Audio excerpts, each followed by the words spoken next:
All right, welcome everyone to Global Purpose Speaks. I am your host, DJ Taz Rashid, and I'm a musician who travels to mindful festivals and events all throughout the world. And one of my passions is to have conversations with transformational leaders, really learn about their unique missions and how they're changing the world. This talk series is in partnership with Global Purpose Movement, which is a collective of change makers convening and co-creating in our Earth's current shift towards a world that's really working for everyone. Today we're chatting with Abria Joseph, and I met Abria actually in Australia and in New Zealand at the Wanderlust festivals. We were both hanging out backstage Saturday night. I think it was before a big dance party, and we just started talking, and I just knew instantly that I had to chat with him and get him on an interview here. So a little bit about Abria. He was born and raised in San Francisco, so he is from the USA. And at 16 years old, he started his hot yoga practice. And during his first year of practice, he was asked to teach in a Bikram yoga class when the teacher was unexpectedly absent. And that began his passion for teaching and sharing yoga. In 2011, Abria found the Pranaforce Yoga, which is an international yoga lifestyle company offering yoga retreats and Vinyasa teacher trainings and workshops and community events all throughout the world. And that's really your big mission right now, is to travel, share your wisdom, and really allowing people to live their dreams. He's been giving talks at TED Talks from the Netherlands to Bangkok and all over the world. So welcome, brother. It's good to have you here. And Thank you so much. yeah, and you're actually in Bondi, Australia. You were saying right now, Bondi I Beach am. in Sydney. I'm in Sydney, Australia for the next week or so before I head back to the States, and that'll be 4 months of this most recent tour. Amazing, amazing. I've been on that beach. Yeah. I was just there in February. I love it, love it. Love Sydney. So thank you again Yeah. for joining us, and Beautiful. let's jump in. I shared a little bit about you, but you've been traveling a lot, and I'd love to hear. What's making you move around right now? Like what's creating you to travel? Because you've been doing it for a while. What are these communities bringing you out? Like how are you choosing where you're going, and what's calling you out there right now? Absolutely. Uh, Within the last maybe 5 years, the travels have been mostly for my own desire to explore and learn about new cultures, but simultaneously making it sustainable for me to live. And as of right now, it's now shifted to more than just myself. It's also to share that dream with other people so that they feel empowered knowing that it's possible for them. It's not really separate from all of us to live our dreams and to live well, healthy, mentally, physically. So um, that's pretty much what my vision is within sharing and offering this with other people, is to say, hey, you can do this too if it's something that you wish. Not necessarily traveling, but just simply being in your own hometown and living your dreams there, you know. Absolutely. And so, what kinds of exact offerings are you putting out there in the world? Are these workshops, trainings, retreats? I know you do yoga retreats, but what else are you doing? Can you embellish a little bit on the conversations you're having with communities? Absolutely.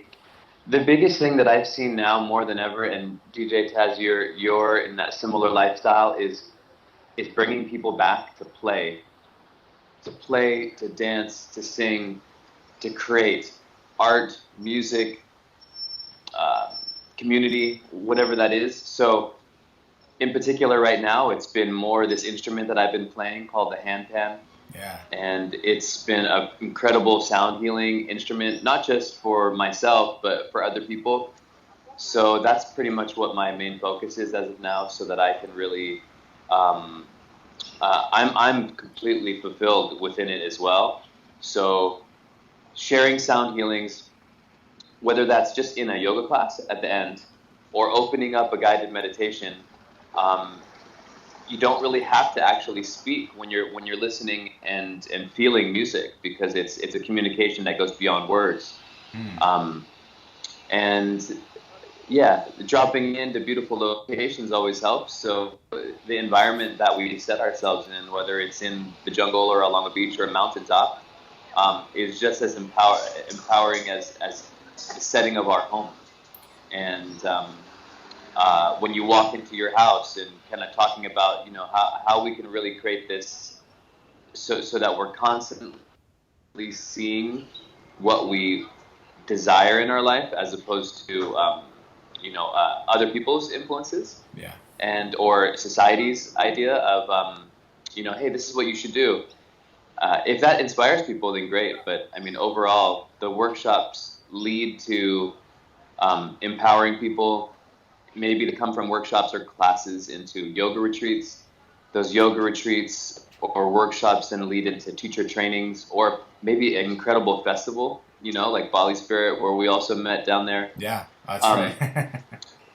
I don't think there's any better filter than giving people a little taste and little by little letting the people decide if this feels right as opposed to seems right in their head. Yeah. So that's just my insight as of now. It's just little by little trickling myself into what feels right, and then saying, "Wow, this is what's going on." Not everyone can travel. I understand that, but knowing that was part of my lifestyle, I figured create a business model that enabled me to not separate my lifestyle from a vacation. Let's chat about that a little bit. Because a lot of people wonder, it's like, they see us doing this as like, what would you say, like, how did you make, like, did you ever have like a corporate job or like a 9-to-5 kind of lifestyle where you made that kind of jump from that to what you're doing right now? Like, what was that kind of like, was there one instance, or you said a little by little, but like sometimes it's like, okay, I've got to let this go and go into this. Like, what created that jump or shift for you personally? Yeah, absolutely, brother. The biggest thing that I feel should be really considered now more than ever is if we are feeling in our body comfortable with what we're doing. Mm-hmm. So let's go beyond what the mind knows that, okay, I know I can make enough money by having this job. And yes, absolutely. I was in insurance sales and am a real estate broker still in the state of California. Wow. I love to have the tools and the knowledge, but it doesn't mean that I'm going to actually live that lifestyle and sell real estate and, and all the things that I knew that could bring me in that kind of income and lifestyle that I wished. Yeah. But I'm really sitting and speaking with people about how do you feel doing what you're doing? Like, how do you feel in that suit that you're wearing that's got a really nice shirt with a really nice tie tied around your neck? I didn't feel so good. I mean, I felt and looked cool in my mind and head. But my body actually felt uncomfortable because I couldn't move. Yeah. That's not a nice feeling. No. So I'm just asking people to tap into their senses before we go into making big decisions into beautiful business opportunities and studying to become this, how would we feel living that lifestyle on a daily basis? And what ends up happening is that people kind of share with me, as I have felt myself too, that I'd rather be doing something that's not so much stress in sacrificing what would be kind of thought of as security for freedom. And knowing that the way that we're living right now, man, it sounds so romantic and it seems so cool. And it does, and it is all that, but it takes a lot of planning and it takes a lot of communication, even for us to connect today, and just knowing that we have to be here for one another to share this message. Otherwise, the message won't get passed on. And it's beautiful to have all this information individually and practice on our own, but I think we, as a collective consciousness, universally know that it's meant to be shared. And not everyone will get it, but at least the ones that will make a move on it and actually, dream it real and live their dreams and lead, not be led by anyone. So, that's overall what I'm feeling more so now, is that really we should take into account and write down all the things that are most important so we can see it and put ourselves as number one before we start moving on to fulfilling a position or a job description that is not in complete, maybe in totality, support of us.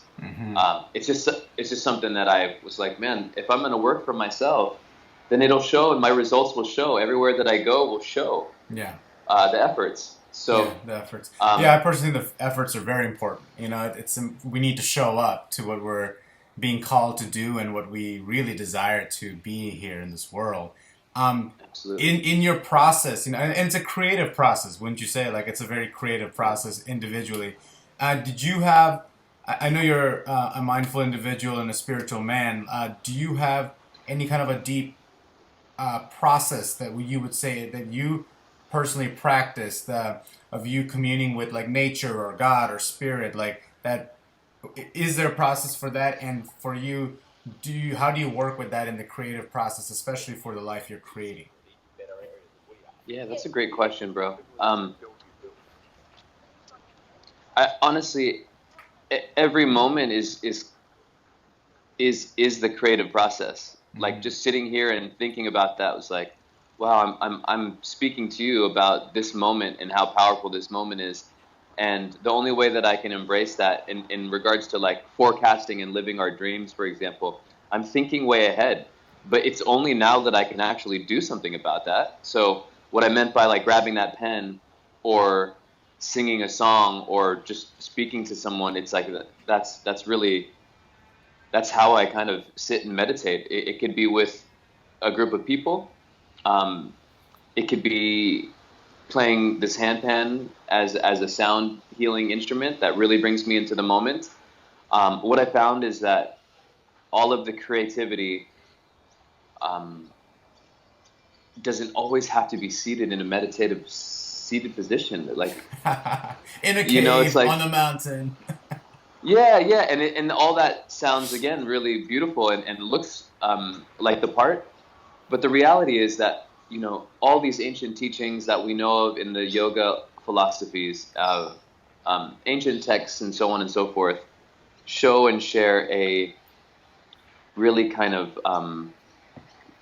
beautiful archetype of maybe a Buddha or the sage or something like this. But the reality is that that's not our reality now. But we can embody those characteristics and traits in this form. So it's not like I'm going to go robe up and ordain myself, which absolutely I've thought of. And I think many people have thought, like, wow, I could let everything go. But I don't know if that's my purpose as of right now. I feel that because I play in the matrix of the material world, and I have such good memory and ego identification, whatever that might mean, I also love playing in exploring nature, which I feel is the last true master teacher on this planet. It's not a human, it's nature. Nature's going to tell us exactly what's going on, and it'll do fine without us, So, but while we're here in this form, the creative process, I feel, has now been more than ever co-creating with other people. We're all so gifted, but we walk past one another and don't know who each other are until we go to big festivals, or we hop into a yoga class and have that really nice conversation after, or we feel energetically, wow, this person's on it. Like, I want to be around this person, not in attachment, just in reflection and humility. Yeah. So, it's constant. My meditation, my practice, or whatever I Can you feel speak to connection. that just a little bit? Like, maybe it's always nice to hear like any particular examples of the types of meditation or rituals or any kind of ceremony that you enjoy being part of. Like, for example, I know the power of fire ceremonies. And I know that every time I've done like a kahoma or any kind of fire ceremony and put the intentions to it, I just felt that energy. And I've actually seen it come alive. It's like intention incarnate, like just coming alive in like a year or even sooner. Do you have any kind of rituals or practices or things like that you maybe normally do or do it early or anything like that? Yeah, I mean, on a daily level, my practice is every time I roll out of bed, before I reach out for my phone or talk to anyone or speak a word, that when my feet hit the ground, I just embody and feel this is going to be a beautiful day, and I'm just thankful for this day. Just that little mantra in itself, at least it's better than, oh, I got to get to work, or I don't want to get up. You know, it's that before anything else. And as silly and cliche as that sounds, it at a cellular level transmutes any type of storytelling that isn't true.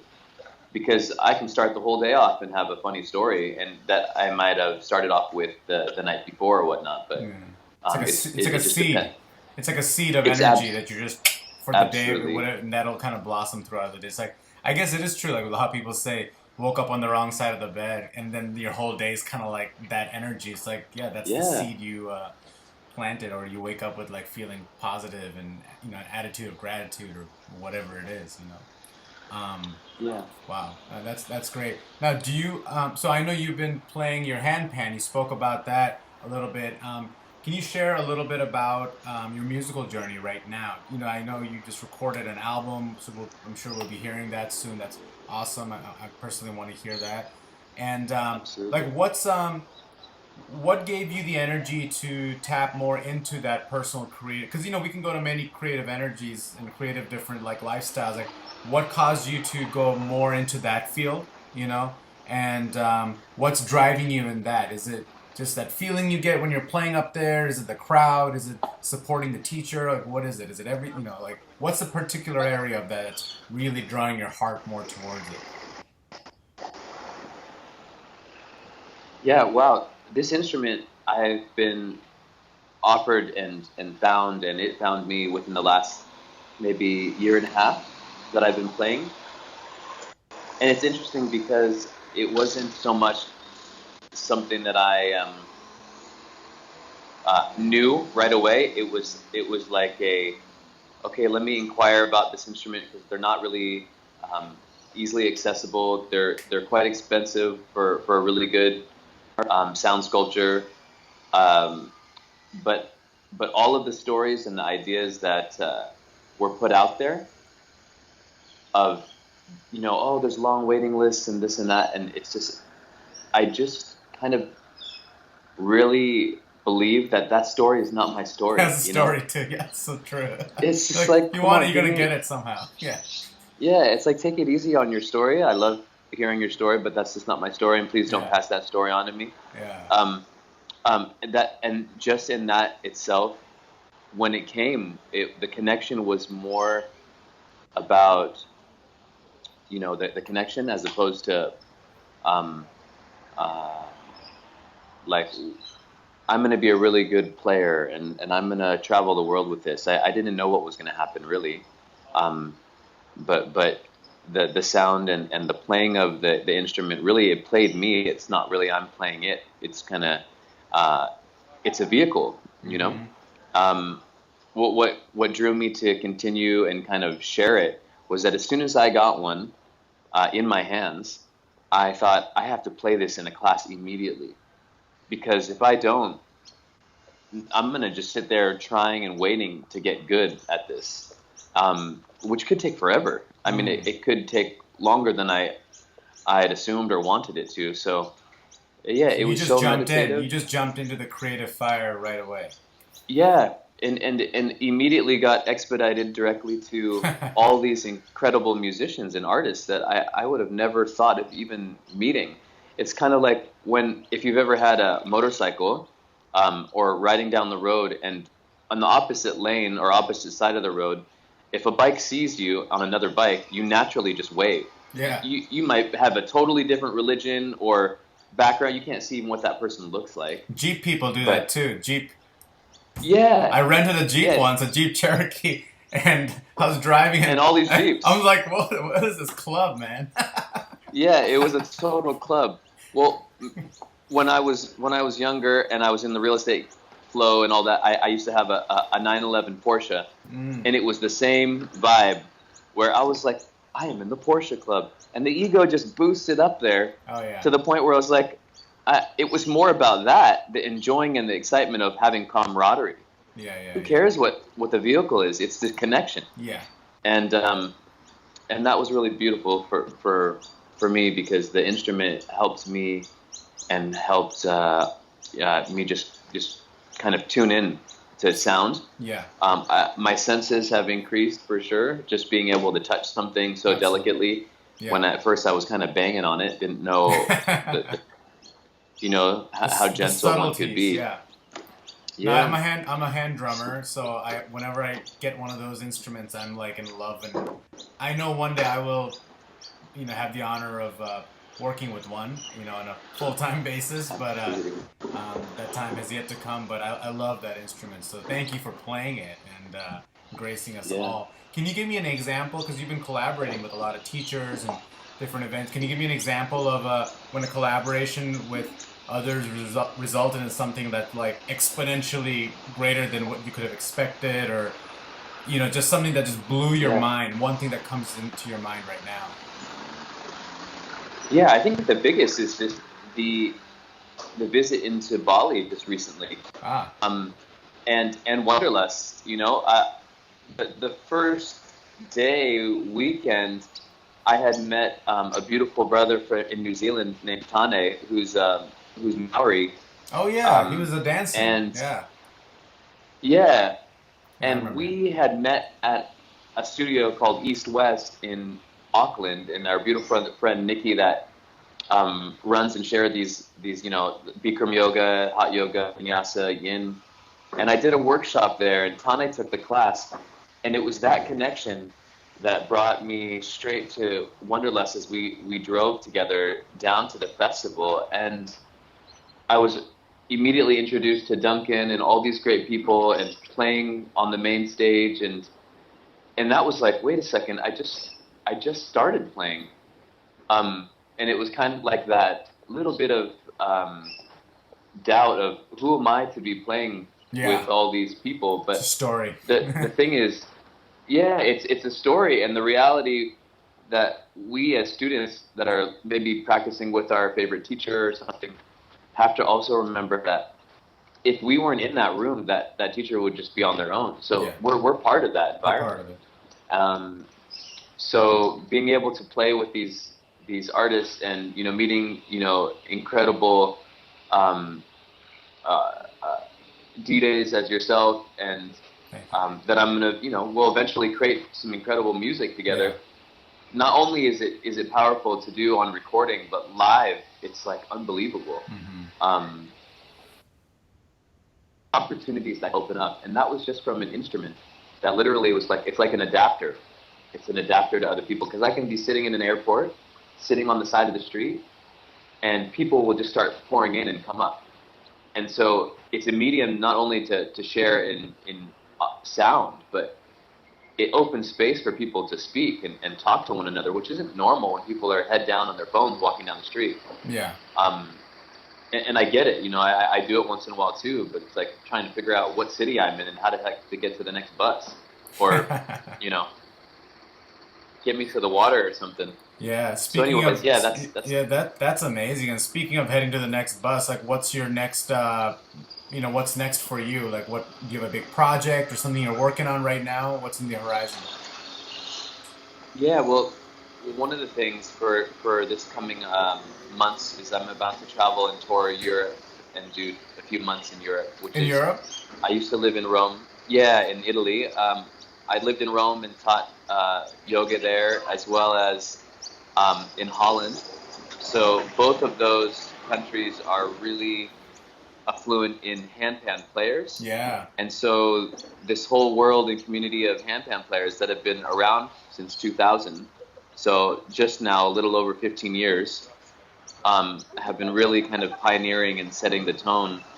And again, my practice of the last year or so, I just met one of the most incredible handpan players in the world down in Melbourne, and meeting some in California coming up, and then the rest are going to be out through Europe. So yeah, just being around them all really amplifies my present. Amazing. Because I just want to watch what they do, how they do what they do. Yeah. And then in the watching, there's a knowing that if that person can do it, so can I. Absolutely.